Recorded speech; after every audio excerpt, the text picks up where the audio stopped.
Hey Gemini, it is Alex Angel, and I am here with your first half of November 2019 Tarot and Angel Oracle card reading.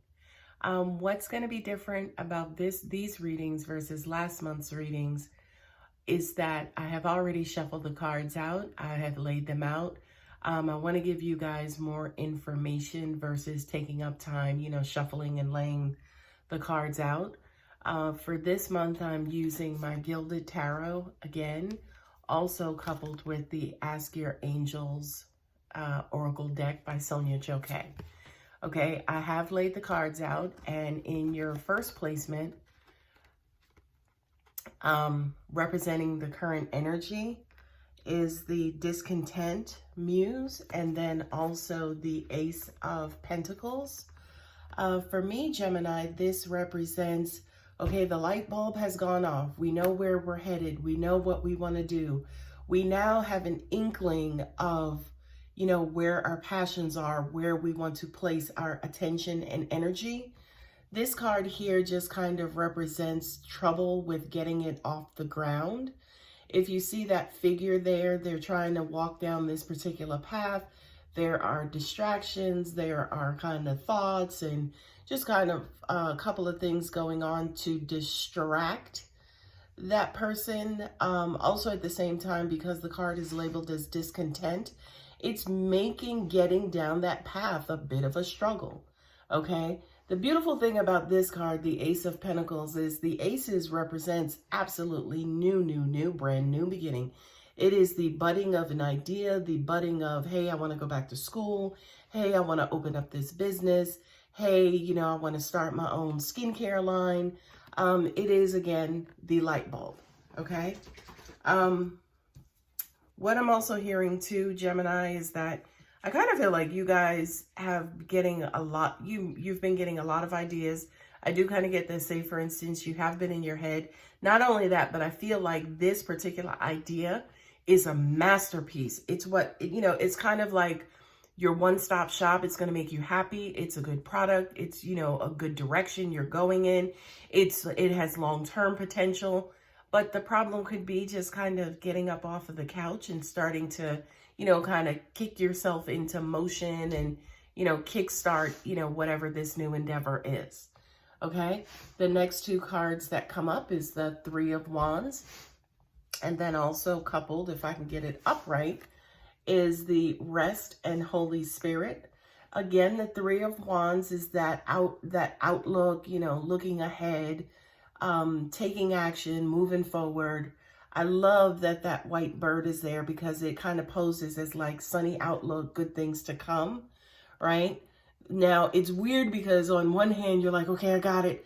I'm ready to do it. I'm ready to just give it a go. And then it's like, angels are like, okay, rest, rest with the Holy Spirit. This says to me, it says be careful about burning yourself out. Okay. Not only that, but also make sure you take mental rest, right? And if you look, I just noticed that the birds are actually in or on both cards, kind of signifying that, that divine message.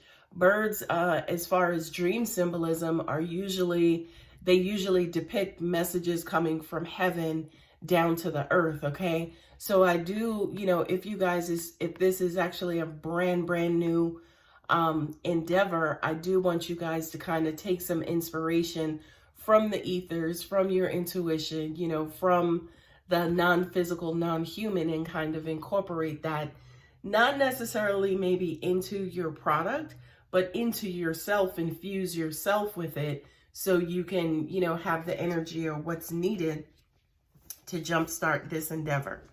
The next card is a beautiful card, is the Six of Cups, along with intuition and inner child. And, again, I just mentioned, allowing that intuition and inner child to kind of come through. I do feel like for you guys, these cards represent that whatever this endeavor is, it could be a relationship as well. You are just smitten, right? Your heart, your soul, all of your passion, you are so looking forward to what this is. You are so in love with this endeavor. And it kind of makes you feel a little giddy, a little childlike, This card represents, again, if you look closely, you know, the boy and the girl there, that's like your childhood buddy and your childhood mate. Say, for instance, that your BFF, that every time you saw them, there's like this instant excitement, and then the playfulness just ensues, okay? This card here, however, represents that inner child in you. You know, whoever this dreamer was, whoever that giddy, beautiful, wonderful person was or is, it's almost like angel spirit wants you to also feed that person as well. If you actually look close to this card, you'll see a person or, you know, some kind of figure emerged in what looks like water. Water, of course, is representing emotions. So just be sure and clear that, say, for instance, number one, on the more negative side, that inner child is not battered and bruised and hurting your endeavor, relationship, whatever it is, you know, making sure that they're not hurting it, making sure they're not dictating it, making sure that you're not being bratty, you're not throwing tantrums, you're not trying to get your way, you're not being immature, okay? So it's almost like these are showing us basically two different dimensions of that sweet, sweet, innocent, childlike nature. Whereas one, it's beautiful, it's nostalgic, it's light and loving. Whereas the other side is deep. It's more, you know, inner child more than, you know, the external child, external world. Okie doke.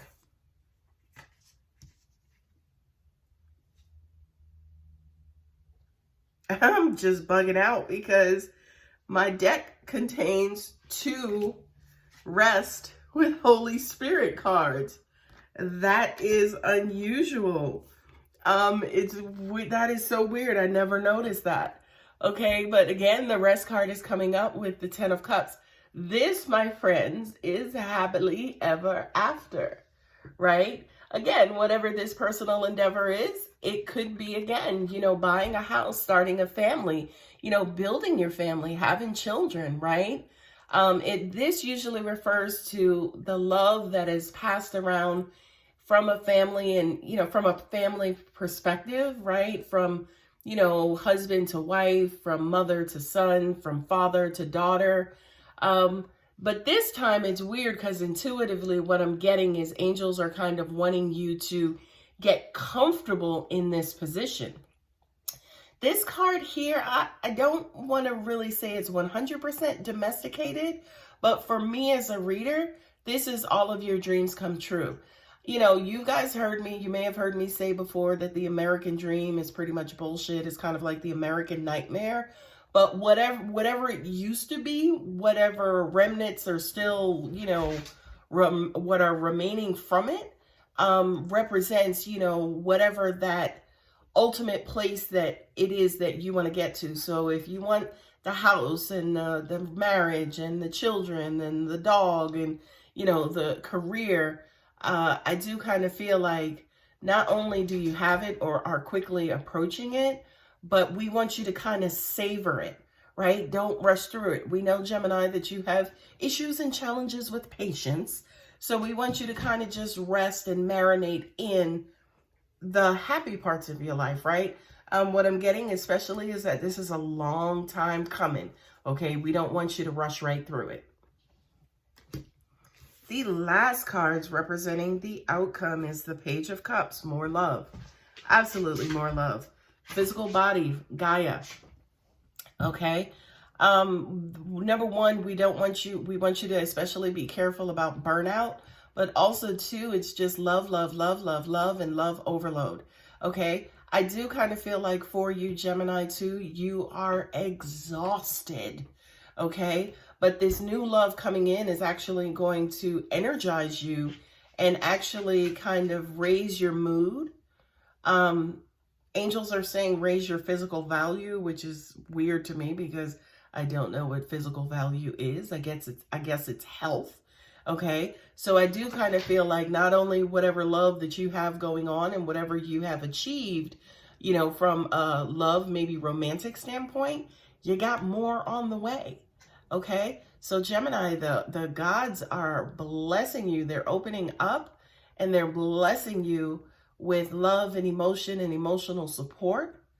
And here for the physical body, not only that, but we want to make sure that you are taking care of yourself, right? Because love and passionate love tends to burn us out because it's so fiery and hot sometimes.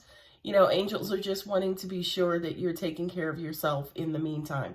And what's weird too is that you did get the the rest card twice.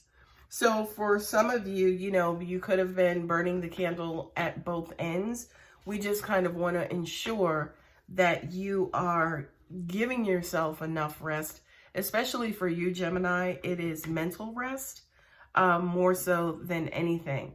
Now, on the bottom of each deck, we have the Queen of Pentacles, and then also the Devotion, which is the nature spirits. You know, this to me is kind of quote unquote tithing. I know tithing tends to be religious. If you're a religious person, if you're not a religious person, you know, it could be giving back. The nature spirits here are wanting you to kind of, you know, look up at the moon, look up at the stars, go out in nature, breathe in that air. I do kind of feel what I'm getting intuitively is that that is actually, say, for instance, what will transform you into, say, for instance, this Queen of Pentacles. It'll make you feel rich. It'll make you feel successful. It'll infuse that God life and natural spirit inside of you to make you feel like the actual Queen of Pentacles. Okay? Like I said, Gemini, this reading was all about money, money, money, money, and love. I want to be you right now, Gemini. Love and money, I mean, what better can you get? Especially as a human. Of course, as a spirit, it doesn't mean it doesn't mean anything. The love does, but the money, of course, you know, there are no $10 bills on Jupiter. So, I, you know, enjoy it. Let it all seep in, as angels mentioned. Go ahead and marinate in it. I do feel like for some of you guys, you're floating on cloud 9. And we're just saying float on.